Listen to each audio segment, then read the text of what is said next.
Hi guys, welcome back to my YouTube channel. Remember to like my video, share my video, and those who haven't subscribed to Bevburn video, please subscribe to Bevburn video. Okay guys, this is part 2 of Riva Muma. Do you think that Riva Muma is real? Let me know in your comment, okay? I know they are real because my sister saw it and my cousin. I was little, so I didn't really see Riva Muma daughter. So one day my sister reminded me about it. One day I and my sister, my cousin and my auntie went to went to Dan Bottom. But when we were on the road coming down, we turned into the shortcut to go down Dan Bottom. My sister and my cousin and my aunt saw the Riva Muma pitney. It wasn't a big person. It was the Riva Muma daughter, right? A girl.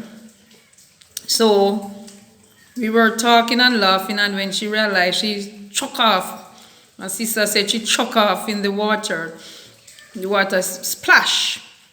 So when we reach down there now, and we stand up on the step and look down, you see the water a little muddy, a little dirty, and the water was shaking. You know, when you dip something in the water and something drop in the water, you know that the water will, moving. Yes, so the water was moving, so you see that someone went in. So my sister was scared to go down. My cousin was scared to go down because they were talking about it. I was afraid. So we were up there for a little while, and my aunt was quarreling, the same one that cursed Riva Muma. But before this happened before that incident that I tell you about. My sister reminded me, as I said. So my auntie was sitting down and quarreling, said, Riva Muma pitney dirty up the water, now we want water, and the water mud up. And she dirty up the water, and she was there, quarreling. So my sister take brave heart and went down and full her pan. The water settled. She went down and she full her pan. My cousin said she's not going down. She was afraid. She was scared because she saw Riva Muma pitney. So she was afraid. So she didn't went down. So I take brave heart and went down, full my pan. So it was my aunt's turn to go down now and to full her pan. But she was sitting for a while there, still, murmuring about the muddy water and the dirty water, and So anyway, we're there waiting on her until she went to full her pan, and then she came running back up, the 30 step coming up. And when my sister asked her what was wrong, she said the water was coming up on her, coming up. When I went down there to fill my pan, the water was low. And when my sister went down, the water was low. But when my aunt went down to fill her pan, the water was coming up, rising up to come up on the step. So my aunt have to run, drop her pan and run and scream out and said, watch here, the Riva Muma pitney, they carry up the water on me. So my auntie, she didn't get any water that day at all because she was up the top quarreling about the muddy water. So Riva Muma heard her, and when she went for her water now, trouble come. Instead of sucking up the water was rising up to come up on my aunt. So she run back up the 30 step and was, and when she reached up on the road now, she was cursing. Yeah, she cursed a lot of bad words, but she wasn't down the bottom anymore. She was at the top on the road. So my sister reminded me about it. I didn't remember this part at all. Yeah, Riva Muma daughter was out there sunning herself, and because she saw us coming now, she just leave whoop, in the water. Muddy it up, man. We have to stay for a while, my sister said, and wait until it settled before we could fill our pan. Yeah.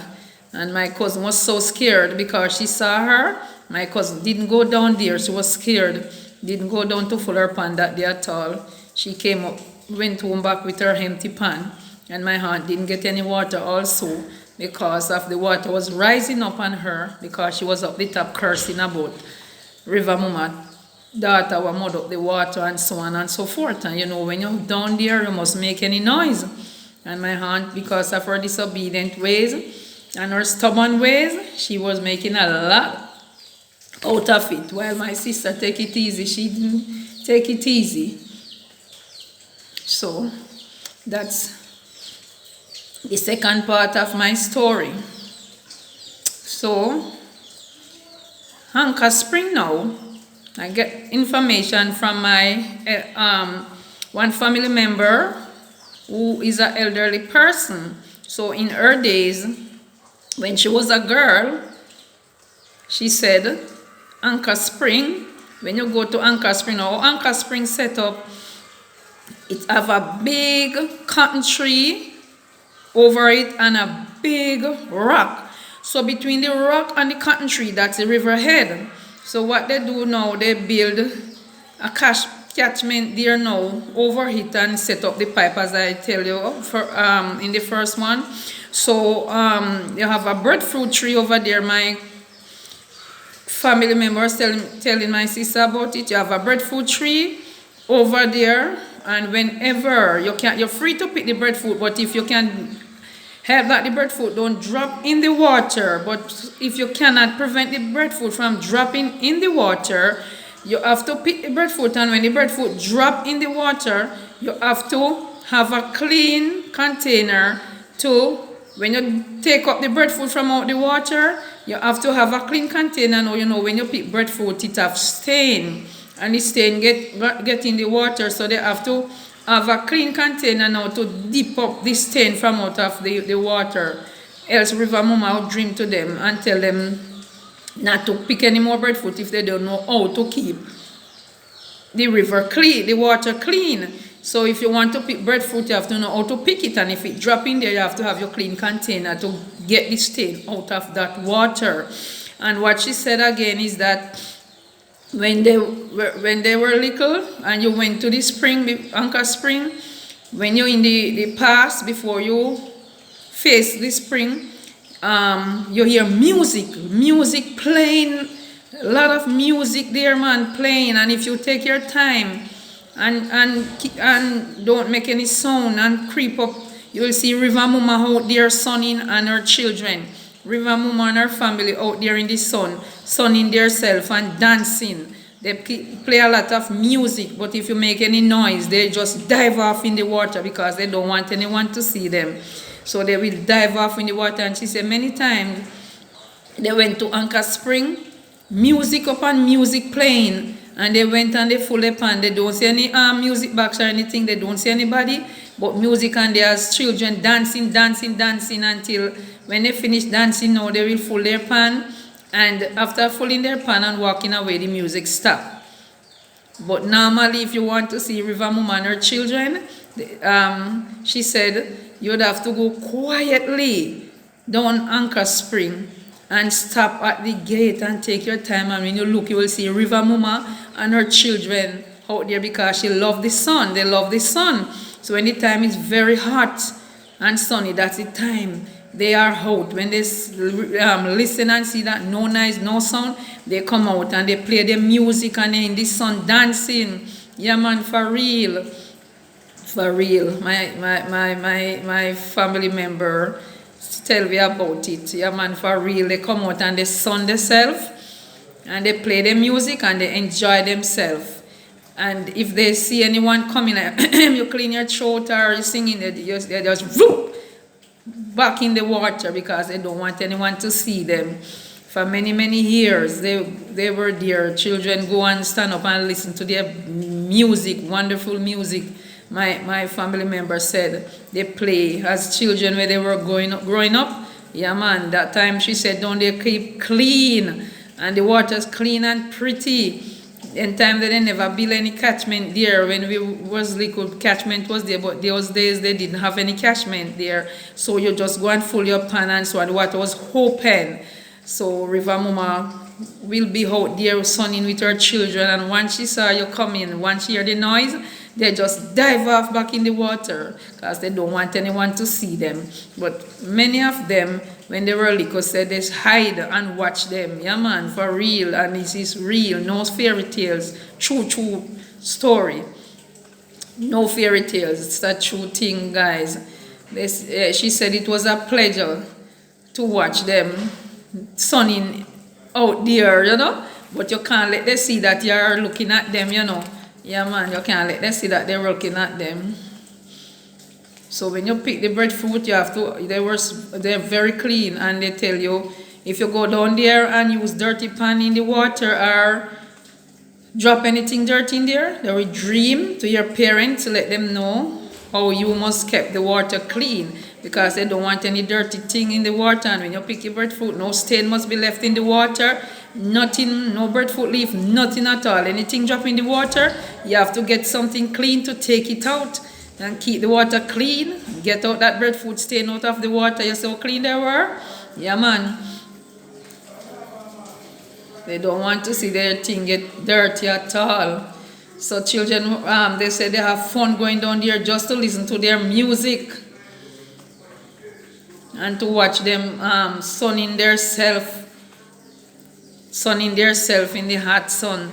They like the sunshine. Just like when I tell about the Indian girl, when she went down there and the Riva Muma was there combing her hair, and she didn't make any sound, just to, when she said it was too late, and she dived off in the water. Yeah, guys, Riva Muma is for real. Yeah, they are there at the riverhead. Anywhere you see a riverhead, Riva Muma is there. But because of this time now, when everything is, people hardly see Riva Muma. In my community in Sunderland here, my aunt tell me about Riva Muma. You have a river that run in a part of just bamboo on both sides, like Holland bamboo. That's how it is. And then you have a deep precipice down there. My aunt said in the moonshine, first time you'll see Riva Muma sitting on a big stone down there, combing her hair. Yeah, many people hide and watch her, but the moment you make a sound, she just dive off in the water. They don't want anyone to see them at all. Yeah, man, hope you like my Riva Muma story. So remember, guys, to thumbs up on my video, comment. Those who haven't subscribed, please subscribe to Bev Brown videos, and hope you guys are following the protocol by sanitizing your hands, wear your mask, and 6 feet apart. We are in lockdown, so we are at home here, locking down. They lock we down, but they don't give us anything to eat, or they think we can survive. Many people not working, and you lock down people like this, short day pay. You understand? You have to work 5 days per week. Some people work, some work 7. And out of that, they take away how much days from you, you pay shorten. How can you feed your children? The government need to look into this. Lots of children are hungry. Lots of people are hungry. And many taking their lives in this lockdown. Many cannot cope with what is going on. But because we know Jesus, you see, when you have a close relationship with the Almighty God, yeah, you can cope with anything. Anything come your way, you can cope. But some people cannot cope, They get depressed and stressed easily. They don't use to this lockdown business. You're in your house, you can't go on the road, you can't go to the shop. If you run short of things, you cannot go out to get it, and so on. It's not easy, guys. It's not easy. But with God in the vessel, we can all smile at every storm that come our way. So, guys, remember, be good in your neighborhood. Do all the good that you can to everyone that is around you. And from when I want to go and do some interview, but I cannot do it with some people that I want to interview to send on my YouTube. But I can't get to do it because of this lockdown. I only can do that on Sundays. And I can't get to go out. About 3 Sundays now we have lockdown. I don't know what next week will be. So let's hope that no more lockdown for now. And I can go out and interview those elderly person who is in need of help. So, Bev Brown in here, but Bev Brown will be out of here. So, love you guys. Bev Brown said that. Peace out. Peace. Peace out, guys.